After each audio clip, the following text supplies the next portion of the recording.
जब किसी समाज में अन्याय की जड़ें गहरी हो जाती हैं, तो लोकतंत्र की असली शक्ति सामने आती है। ये शक्ति है जन भागीदारी की, जन आंदोलन की।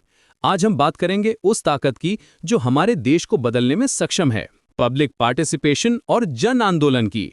लोकतंत्र सिर्फ चुनाव में वोट डालने का नाम नहीं है, ये एक जीवंत प्रक्रिया है जहां हर नागरिक की आवाज मायने रखती है।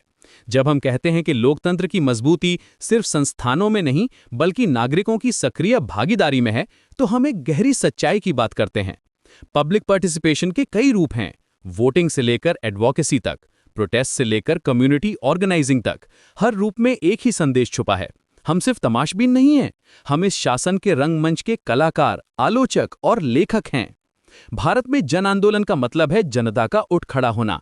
ये वो क्षण है जब आम लोग अपनी चुप्पी तोड़कर सामूहिक आवाज बनते हैं। सामाजिक, आर्थिक या पर्यावरणीय चिंताओं से प्रेरित होकर ये आंदोलन उन लोगों को शक्ति देते हैं जो अक्सर हाशिए पर रह जाते हैं। जन आंदोलन सिर्फ प्रदर्शन नहीं, ये जवाबदेही और न्याय की मांग है। ये उस सामूहिक गर्जना का नाम है जो सुनाई देने की मांग करती है। इतिहास गवाह है कि भारत में जन आंदोलन ने महत्वपूर्ण नीतिगत बदलाव और सामाजिक सुधार लाए हैं। चिपको मूवमेंट का उदाहरण लेते हैं, जो 1970s में शुरू हुआ था। ये सिर्फ पेड़ों को बचाने का आंदोलन नहीं था, ये पर्यावरण संरक्षण और स्थानीय अधिकारों का प्रतीक बना। जब मंडल गांव के लोगों को कृषि उपकरण बनाने के लिए कुछ पेड़ों की अनुमति नहीं मिली, लेकिन सरकार ने एक स्पोर्टिंग गुड्स मैन्युफैक्चरर को बड़ा प्लॉट दे दिया, तो चंडी प्रसाद भट्ट के नेतृत्व में ग्रामीणों ने पेड़ों को गले लगाकर कटाई रोकी।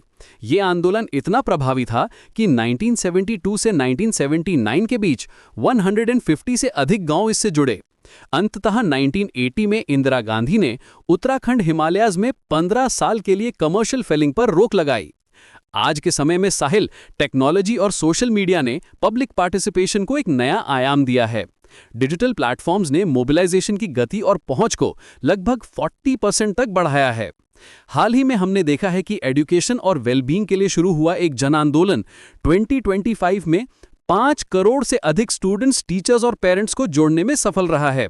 यह दिखाता है कि आधुनिक युग में भी कलेक्टिव एक्शन की शक्ति कम नहीं हुई है। लेकिन हर आंदोलन की अपनी चुनौतियां होती हैं। स्टेट रेजिस्टेंस का सामना करना, मोमेंटम बनाए रखना और इंक्लूसिविटी सुनिश्चित करना, ये सभी बड़ी बाधाएं हैं।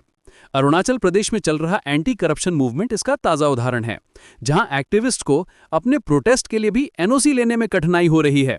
फिर भी जब अन्याय कानून बन जाता है तो प्रतिरोध कर्तव्य बन जाता है। स्टडीज बताती हैं कि ब्रॉड बेस पब्लिक सपोर्ट वाले मूवमेंट्स के सफल होने की संभावना काफी अधिक होती है। ये इसलिए क्योंकि हर आवाज, चाहे वो कितनी भी छोटी हो, बदलाव की सिम्फनी में योगदान देती है। भारत जोड़ो यात्रा जैसे आंदोलनों ने दिखाया है कि कैसे ग्रासरूट मूवमेंट्स एक साथ आकर बड़े बदलाव की नींव रख सकते हैं। जन आंदोलन की सफलता कलेक्टिव एक्शंस, मजबूत नेतृत्व और निरंतर पब्लिक एंगेजमेंट पर निर्भर करती है। यह सिर्फ एक दिन का विरोध नहीं है, बल्कि एक सस्टेन्ड एफर्ट है जो समाज की नैतिक दिशा को जस्टिस की ओर मोड़ती है। जब लोग एकजुट होकर अपनी मांगों को उठाते हैं, तो वे न सिर्फ तत्काल समस्याओं का समाधान करते हैं, बल्कि भविष्य की पीढ़ियों के लिए एक बेहतर समाज का खाका भी तैयार करते हैं। आज के समय में पब्लिक कंसल्टेशंस अक्सर मैंडेटरी होते हैं, लेकिन एक्चुअल सिटीजन एंगेजमेंट में अभी भी कमी दिखती है। ये हमें बताता है कि हमें अधिक प्रभावी मैकेनिज्म्स की जरूरत है। हमें ऐसे तरीके खोजने होंगे जो लोगों को सिर्फ सुनने के लिए नहीं, बल्कि सक्रिय रूप से भाग लेने के लिए प्रेरित करें। ट्रू प्रोग्रेस कभी भी अपने आप नहीं मिलती, ये हमेशा लड़कर हासिल करनी पड़ती है, लोगों के द्वारा, लोगों के लिए। जन आंदोलन की लेगेसी ये है कि ये हमें याद दिलाता है कि हम सिर्फ स्पेक्टेटर्स नहीं हैं, हम इस डेमोक्रेसी के एक्टिव पार्टिसिपेंट्स हैं, और हमारी जिम्मेदारी है कि हम इसे और भी रिस्पॉन्सिव और इक्विटेबल बनाएं। जब हम पब्लिक पार्टिसिपेशन और जन आंदोलन की बात करते हैं, तो हम सिर्फ इतिहास की चर्चा नहीं कर रहे, हम भविष्य की ब्लूप्रिंट तैयार कर रहे हैं। एक ऐसा भविष्य जहां हर नागरिक को यह एहसास हो कि उनकी आवाज मायने रखती है, उनकी भागीदारी जरूरी है और उनका योगदान समाज को बदल सकता है।